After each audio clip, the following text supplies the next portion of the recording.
Alright, Tuesday stream again along with the final reveals of set 13 with the presentation. And oh my god, these are like some of my favorite reveals because I've been looking forward to this. But anyway, let's begin with the presentation. So first off, Youthberk might be ending, but we are getting a manga adaptation of Youthberk D2. We'll probably be ending Yu Yu's story here and maybe switching to a new protagonist afterwards because of the next thing. Here's the rest of the product release schedule, and on January we are getting a new trial deck, and then on February we're getting the new booster set along with April. That's why I'm saying we might get a new protagonist or a new lineup because of the trial deck. And then we got a new restriction list for Japan. First off, the Gandiva grade 3 has been hit to 1. I get why over Best Harvest in a way, because that one just increases your binds really quickly. The Willista cards has been choice restricted, the Ride Deck Fodder along with the Blue Gem Draw card. That one I get as well. GG Swirler no longer restricted. Combined Rusher Eva is no longer restricted. Overall, I say these changes are okay. Mainly Willista and Gandiva because too much Gandiva, and Willistas too. But I don't think it's gonna hurt Willista that much. Gandiva maybe a bit. Finally, we got encounters for Lyrical, and of course this is Bermuda. I hope they don't break stuff with this. But we got Pacifica and Prism. At least now every nation has their own encounter cards. As long as they don't break it, I don't really care. In fact, I don't really care for Bermuda anyway. And now to the card of the day stuff. We start off with Surprise Attacking Monster Sky Pouncer. Basically, because it's monster, usable in Archite. It's a grade 1 way, keep powering the skills. Auto, when placed on rear guard, cost count +1, soul +1, choose a set order from your drop zone or face up in the damage zone and put it to your hand. If you put a card from your damage zone, put the top card of your deck to the damage zone. Basically a generic recycle set order engine for Brandgate. Sure, why not? And at least that, since this has damage zone, you could run some one-ups for some of your Brandgate set orders, so at least that there's something here. And it is considerable worth running, if you have the space for it anyway. And then here's the Dragon Tree Wretch for Mask of Hydrogram Searcher for Dragon Empire. Not going through the ability because it's the same as every other nation, Dragon Tree Wretch Mask of Hydrogram Searcher. And now to the Tuesday stream itself. First off, we start off with the new Alma Jester cards. Villainous Chimeria, which is a grade 1 wiki power and has the skill of, when chosen by your Vanguard Alma Jester, you can soul charge one and this card costs 5k power within a turn. With Uniga, it's technically fine since it chooses up to 3 units, but with Psycho Mass, it chooses 1. The only other thing is that this is a bit slow because it has to be chosen by an Algemester. So regardless, this is not really worth running, and if you do want the extra 5k, I would rather run Swirler unless if you're on a budget. Next, Photograph Opera Star, which is grade 2 by taking power in the skills. Auto, when placed on rear guard, if your Vanguard is grade 3 or greater Alma Jester, cost counter blast 1, draw a card. To be honest, the deck doesn't really use much counter blast other than with Baiko, so this is actually pretty much good, and it's just more ways to filter out the deck, especially the second skill where count rear guard during turn. This card gets plus 5k power for every 2 critical triggers in the bind zone, which of course makes it even better. Yes, it stacks as well. Most of the time by the turn you hit Baiko, normally I hit about 4, but too bad that Alma Jester still focuses around crits, which is limited to 8, so you might still have some issues, especially because we don't have a card that can count as a crit or just directly bind the crit or recycle them. It can still be considered an issue here, but overall it's not too bad for the deck. And now to the new Youthberk support, Bard of Brave Instrument Cornino, which is a grade 1 with key power and skills. Auto, when placed on rear guard from deck during your turn or discarded from your hand during your turn. If your Vanguard is you, search your deck or drop zone for 1 Rebel form, reveal it, put it to your hand. If you search your deck, shuffle it. Then if you put a card from your hand, choose a card from your hand and put it in your soul. For the new Rebel form full blast, this is going to be very important because you want every variation of the Rebel forms in soul. And there's 3 different cards that you're going to be putting into soul. And the fact that you could search anywhere from your deck or drop zone on top of that is just very nice. And the fact that you don't need to just put the Rebel form in soul and you could still just use it for Rebel Dress and just put another card in soul is also very handy because yeah, it's consistency right here. And discard fodder on top of it because Youthberk does need a discard to look at top 3 for a call or Youthberk. So yes, regardless you play full blast or not, this is a must play in Youthberk because it just consistently searches your Rebel form. Next, Witch of Extinguishment for Goza, which is grade 2 and taking power in the skills. Auto, when placed on rear guard, your Vanguard is Youth, cost soul blast 1, search your deck or drop zone for 1 Rebel form from among them, put it to soul, and then if you search your deck, of course shuffle it. If your soul has 3 or more Rebel forms with different names, cost soul blast 1, that is not Rebel form, draw a card. Most importantly from this card is that it directly searches for any Rebel form that you need. And also it says your Vanguard with you, so you don't need to be in grade 3. The extra draw part is just a nice bonus, but the whole point of this card is of course put your Rebel form to Soul. But anyway, second skill, Auto Rearguard. When your Vanguard is placed by Rebel Dress ability, this card gives us 5k. So 15k attacker on Rebel Dress, but mainly for the search of Rebel form to put it to Soul. And with this, along with the other support card, making Full Blast is a lot more easier by turn 3 to turn 4. On average, turn 4.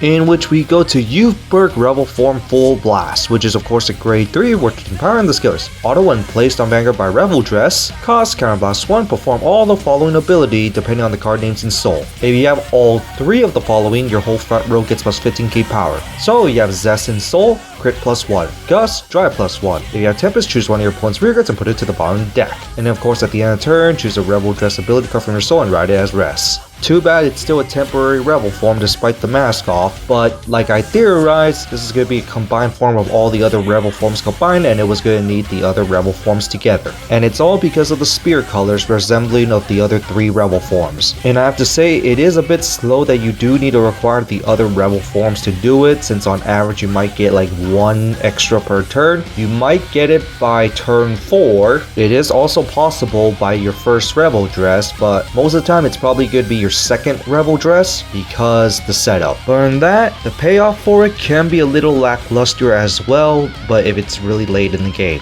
If you could pull this off early game, then yes, it is going to be very aggressive, especially the 15k power buff. And also I wish the Tempest section has a little bit of a better skill, like lets you add more cards to your hand instead of putting your opponent's rear guard at the bottom of the deck, but I guess that might be a little too OP since this one doesn't actually really direct you minus. And now to the new Varina cards. First up, we got Blazing Heavenly Break Equipped Dragon Alma Jester, which is a grade 1 with power skills. All its outer dressed unit gets this skill. Just a reminder, the outer dressed unit is basically the overdressed unit itself, the one in overdressed state, so just keep that in mind. But anyway, the skill it gets is that Auto Rearguard. When this card attacks, choose one of your opponent's vanguards. This card gives us 2k power for every grade of that unit. AKA it's mostly best against Gila because Gila is going to be grade 10 or 11. On average, it's going to be plus 6k because most vanguards are going to be grade 3, aka if there's the grade 4. So this one itself isn't pretty good, but for lore reasons, the Blazing Heavenly part is going to be for the new Varina because the new Varina, aka Trickstar, is going to be combining with 4 other prayer dragons to make the new Varina. So there's going to be 4 of these. But anyway, moving on, I don't really recommend running this. In which we go to Blazing Heavenly Spearhead Equipped Dragon Nagdika, which is a grade 2 with taking power and skills. Auto, when this card becomes original dress, costs Soul Blast 1, choose your outer dress unit and it gets this skill. Count rearguard. During the battle attack, if your opponent would call cards at the same time the Guardian, they must call 2 or more at the same time until the end turn. So the big good part is that there's a battle door effect given to any crossover dress unit, even if it does cost a Soul Blast, compared to Varina, which is only to itself. But I have to say, Prayer Dragons giving you resources is probably more important than this. At most, this is probably 1 or 2 of just for you to finish off your opponent instead of using Varina if you need more Prayer Dragons. And then we go to Blazing Heavenly / Equipped Dragon Drahas, which is a grade 1 with power and the skills. Auto, when placed on rearguard, your Vanguard is Nirvana, cost combust 1, retire another rearguard, search your deck or drop zone for up to 2 total cards that are Blazing Heavenly with different card names and call them to rearguard. As rest, and if you search your deck, shuffle it of course. If you retire to rearguard and crossover dress state, draw a card. The nice part is that you can still get them from the drop zone, on top of this already being a Prayer Dragon. Now, for the retire for the crossover dress state unit to draw a card, you might not do because that will be an important unit, but if you're trying to go full on Stravairina, spoiler alert, you might actually want to do it because you're going to need to clear up the board just to be able to go full power, even though very likely you're not going to do that. Because spoiler alert, the new crossover dress Varina is going to be able to do multiple crossover dress Prayer Dragons with it, and full power is going to require 5, hence why we got 4 different Blazing Heavenly along with the 1 Trickstar. But I'm just saying the likely chance of you retiring the crossover dress unit is kind of low, unless you may use the crossover dress unit and have no more use for it and just want to replace it. But in that, this is just really good to basically recycle and even extend your plays. In fact, searching your deck directly for Prayer Dragons is just very helpful. Finally, Blazing Heavily Render Equipped Dragon Apargia, which is grade 2 with 10k power and the skills. Auto, when placed on rearguard other than from deck, cost Soul Blast 1, discard a card from your deck, search your deck for 1 Prayer Dragon and call it to rearguard. This is already really good because this just helps extend plays and it doesn't have to be Blazing Heavenly, so that's also very helpful. And you can always just use the Prayer Dragon as an attacking unit, because it does happen sometimes. But anyway, second skill. Auto, when this card becomes original dress, draw a card and choose one of your outer dress unit. Until the end of your opponent's next turn, it cannot be chosen by your opponent's card abilities. Mainly use it for the draw because it's free, along with the search. But I will have to say the resist part is kinda nice, but mainly for the draw and search.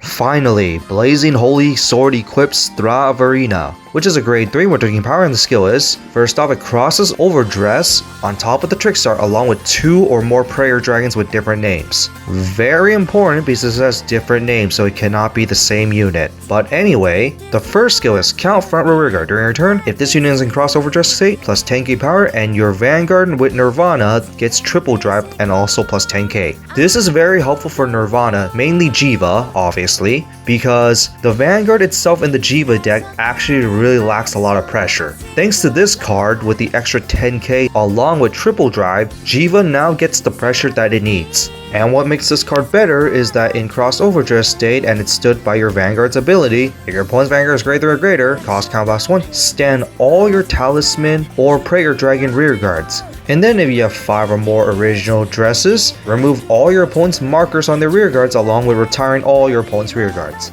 Now this last part of 5 original dresses you might not do unless if it's against something like Gila, and even in premium you're probably not going to do because you have like better stuff in Dragon Empire. But the fact that you're giving your Vanguard pressure along with restanding basically all your prayer dragons, which are grade 2s and grade 1s by the way, makes this card can be very nasty, especially with all the searching power from the Blazing Heavenly cards. And then as a reminder, your Talisman units are all Varinas, your crossover dress Varinas anyway. So yeah, just having the ability to be able to stand your whole board with one counterblast is quite nasty, even though the condition is just standing it by your Vanguard's ability. Sure, it's counterblast heavy once again because this is Jiva, but with Mir's Varina it does help out a bit. But most importantly, it's free pressure for your Vanguard because it actually really needs it. And overall, I really like this as a finisher. It is unfortunate that we do not get a new Vanguard of Nirvana, or basically